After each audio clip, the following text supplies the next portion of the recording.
Hi, I'm Nick the therapist, and I wanted to explain a little bit about the different kinds of treatments I offer and different types of therapies and how they interact together. So, first of all, my website is called emdrplaytherapy.com. So, really, I wanted to kind of discuss those types of therapy first, but then we'll also get into the other kinds as well. So, what is play therapy? And so, play therapy is typically designed for children under the age of 11, and the idea is that we're doing therapy at the developmental level of the person in front of us, and this may include toys or art or sand tray, a lot of different options.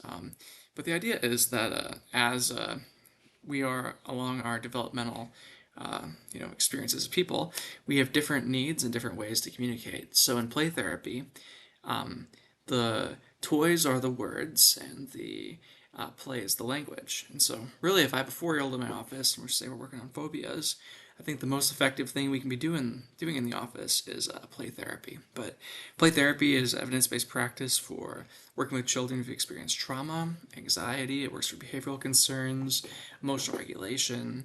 There are so many different things that play therapy works for, and so I use play therapy when it meets the developmental level of the person in front of me.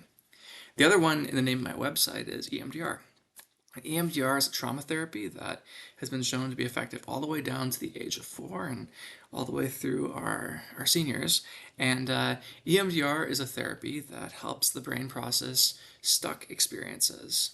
And it's a lot more than just eye movements. Eye movements is part of it, but it's a structured therapy that's 8 phases. And I would say it's a way of staying grounded in the present as we process our stuff. And helps us from becoming overwhelmed when it's done well.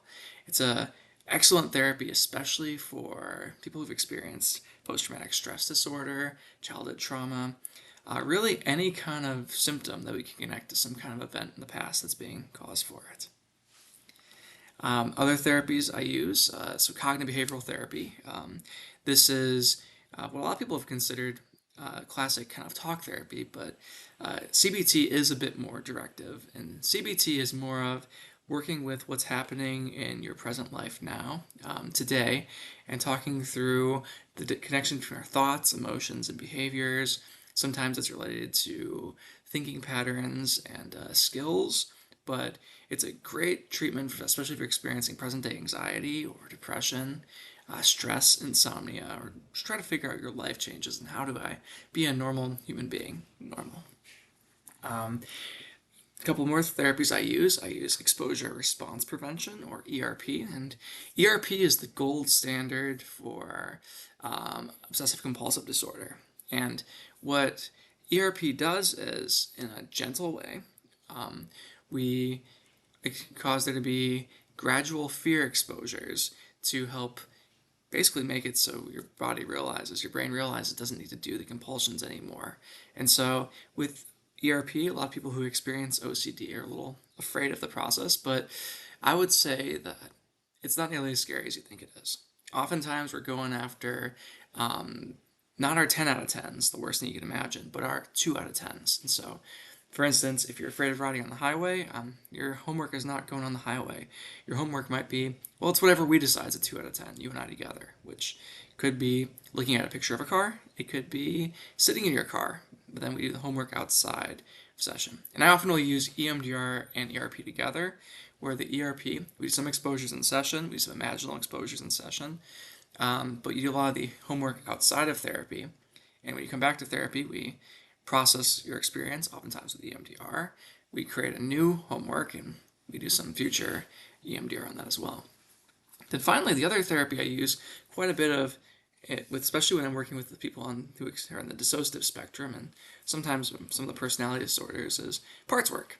And parts work is a large umbrella where many therapies fall underneath us. Some are internal family systems and ego state therapy, structural dissociation theory, developmental needs, meeting strategies. A lot of different therapies that fit under here, but I go with the broad parts work because, unlike these other ones, I'm a bit more eclectic when it comes to my parts work. I pull from a lot of different theories on this.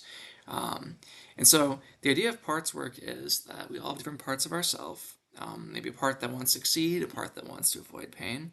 There's parts of us that protect and parts that need protection. When someone gets too close to this part that needs protection, the protector comes out, and oftentimes this protector who's doing their best to protect, well, either overwhelms or shuts down or something kind of like that. Parts work, I use it especially when people are presenting with a system. So someone's experiencing DID or something similar to that, but also sometimes when people just don't understand why they're doing what they're doing. So how does this all fit together?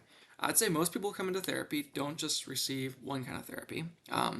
Therapy is it's personalized to you. So, for instance, you bring your child in for play therapy, and there might be some EMDR we bring in if that's something that's helpful, or ERP or some parts work, depending on what's happening with them. And even though for them, the play therapy might be the central. Or let's say that you come in and you've got a high trauma background and you come in for EMDR. Well, we might use some parts work with you to help you feel less stuck. We might end up doing some ERP to help you with some homework on the outside, doing small things that can behavioral help you there. And sometimes you might even regress a little bit and feel like a little kid, and occasionally we might have some play therapy involved.